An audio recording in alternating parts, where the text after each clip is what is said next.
Hello বন্ধুরা, তোমরা সবাই কেমন আছো? আশা করি ভালো আছো, সুস্থ আছো। তো আমিও ভালো আছি। মৌসুমি অফিসিয়াল চ্যানেলে তোমাদের সবাইকে জানাই স্বাগত জানিয়ে আজকে শুরু করছি নতুন একটা ব্লগ। চলো তোমরা দেখতে থাকো, আশা করি ভালো লাগবে। তো ভালো লাগলে অবশ্যই একটা লাইক, কমেন্ট, শেয়ার আর আমার চ্যানেলটাকে সাবস্ক্রাইব করে দিও। তো দেখো, দুদিন আগে ডাঁটাটা নিয়ে এসেছি। ডাঁটার অবস্থাটা কি হয়েছে, শুকিয়েও গেছে আর কেমন যেন একটা হয়ে গেছে ডাঁটাগুলো।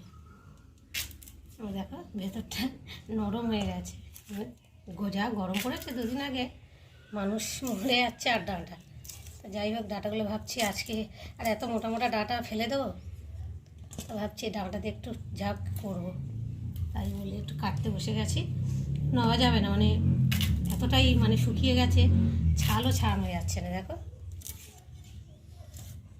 তো যেটুকু নেওয়া যায় নেব।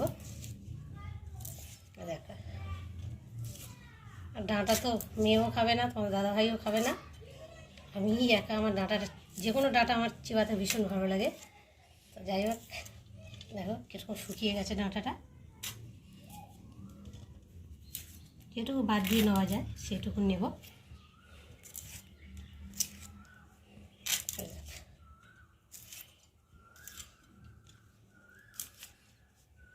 এটা তো একদমই নেওয়া যাবে না। দেখো, তো একটু একটু নিয়ে ফেলে দিতে কেমন লাগছে।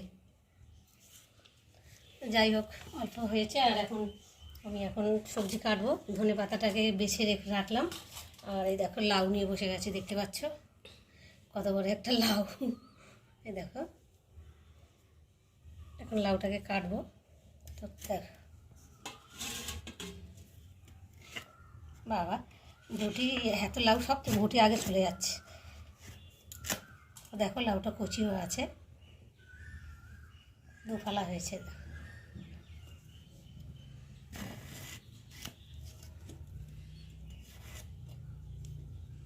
লাউর খোসাও খেতে ভালো লাগে ভেজে, কিছুই ফেলা যায় না। দেখ, লাউর খোসা আলু দিয়ে সরু সরু করে কেটে ভাজলে ভালো লাগে। তো লাউটা আমি আগে ধুয়ে নিইনি, কেননা কেটে ছাড়িয়ে নিয়ে তারপর দেবো।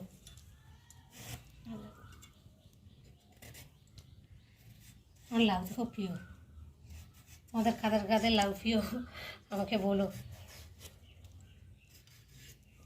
দেখো, আর ফুটে নিয়ে ধুলে তো লাউর ভিতরে জল ঢুকে যায়, তো তার জন্য আমি আগে দেখো ছালটাকে ছাড়িয়ে নিচ্ছি।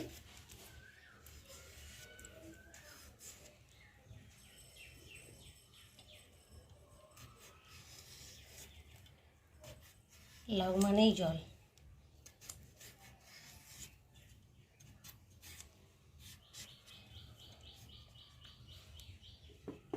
তাহলে গামলায় করে জলও নিয়ে নিয়েছে।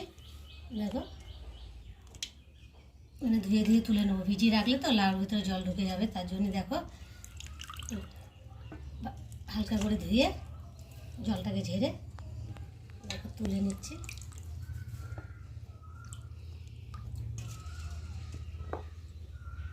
তো চলো এখন কাটবো। হয়ে গেছে, আর এখন আমি ঝিরি ঝিরি করে কেটে নেব।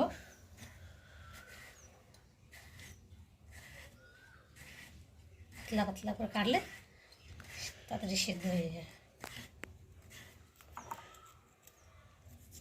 বাবা হাতের সিল।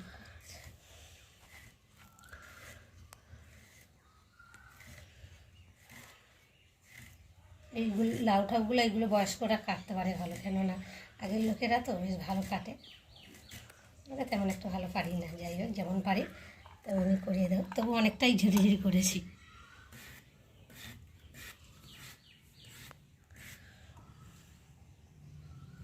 অতটা করবো না, হাফটা রেখে দেবো আর হাফটা করবো। আবার লাউ ডালটাও খেতে ভালোবাসে। তোমার দাদাভাই লাউ খায় না, না খায়, কেননা আবার ডাল করে দিলে খাবে, এমনি লাউ দিয়ে তরকারি করলে খাবে না।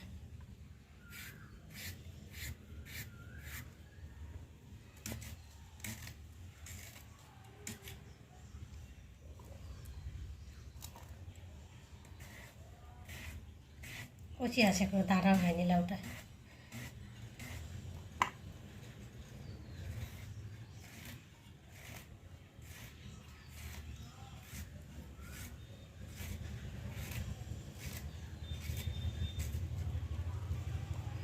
চলো একই রকমভাবে কেটে নিই। কাটাকুটি করে চলে এলাম, এসে ভাত বসিয়ে দিয়েছি। একদিকে ভাত হচ্ছে আর এইদিকে এই যে কড়া বসিয়েছি, রান্না করব। তো চলো আজকে দেখো, এই যে মাছের ঝোল হবে, আর এখানটা রয়েছে চিংড়ি মাছ লাউ দিয়ে হবে, আর ধনেপাতা কেটে নিয়েছি, আর চালের গুঁড়ো নিয়েছি। তো চলো আজকে আমি লাউ চিংড়ি তোমাদের সাথে শেয়ার করব। তো চলো তোমরা বানাবার জন্য আমি চিংড়ি মাছটাকে প্রথমেই ভালো করে ভেজে নেব।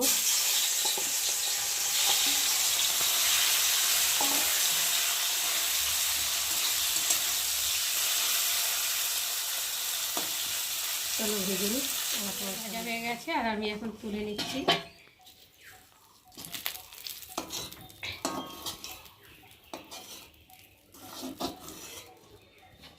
আর তেল রয়েছে চিংড়ি মাছ ভাজা, আর একটু তেল দেবো, সর্ষে তেল দিয়ে ভালো করে তেলটা গরম করবো। চিংড়ি মাছ তো লেগে যায় কড়াতে, আর লাগে কেন মানে খোসাটা ছাড়িয়ে ফেলে দিই, তো তার জন্য লেগে যায়। আর খোসা না ছাড়িয়ে দিলে অতটা লাগে না, যাই হোক আমি ছাড়িয়ে দিই, নাহলে খাওয়ার সময় কেমন লাগে খেতে, তো তার জন্যে। তো চলো আমি এখন ফোড়ন দেবো, তেজপাতা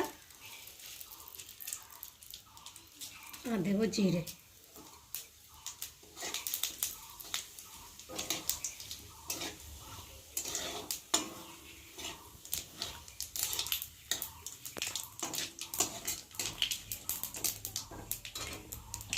আর দেবো জিরে বাটা আর আদা।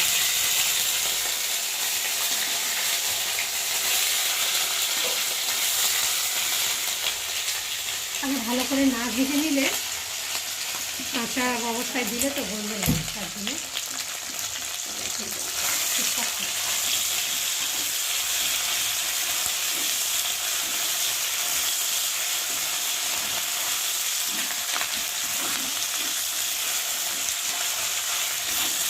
মশলাটা একটু ভালো করে নেবো। হয়েই এখন দেখতে পাচ্ছ। আর এখন আমি সেই লাউটা ঢেলে দেবো। আর দেখো কাঁচা লাউ করে 4টে দিয়ে নিয়েছি একসাথেই। ঢেলে দিই।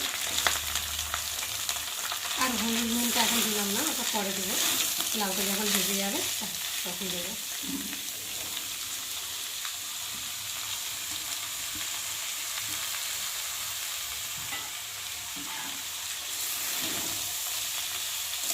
চলো ভালো করে একটু লাউর সাথে মশলাটাকে লাগিয়ে মাখিয়ে নিয়েছি লাউর সাথে।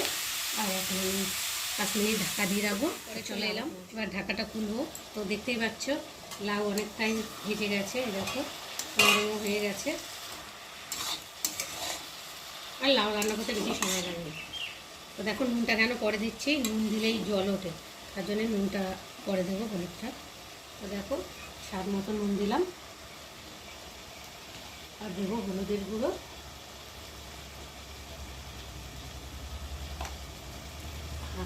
বা চিংড়ি মাছ ভেজে রাখা চিংড়ি মাছটাই দিয়ে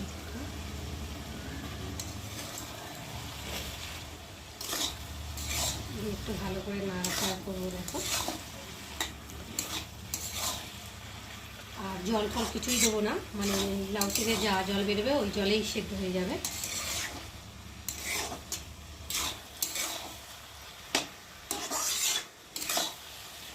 চলে এলাম 3 মিনিট পরে খুলে ঢাকাটা। তো দেখতেই পাচ্ছ অনেকটাই মানে সেদ্ধ হয়ে গেছে, দেখো। আর জল উঠেছে, অল্পই উঠেছে, একটু জল না উঠলে আবার ওগুলো সেদ্ধ হবে কী করে লাউটা।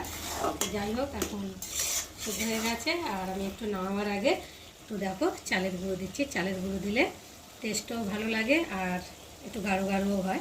তোমরা চাই চালের গুঁড়ো না থাকলে মানে ময়দা বা আটা দিতেও পারো। তো দেখো আমি এখন এটা দিয়ে ভালো করে নাড়বো, একটু গাঢ় গাঢ় হয়ে যাবে দেখতে, দেখো। আর এখন দেব স্বাদ মতো একটু চিনি, আর দেব ধনেপাতা কুচিয়ে রাখা, দেখো।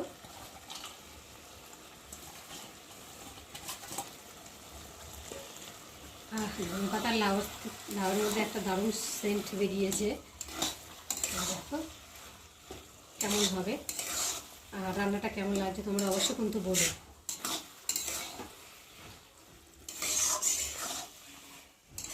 তো চলো দেখো আমার রেডি হয়ে গেছে, আর এখন আমি নামিয়ে নেবো।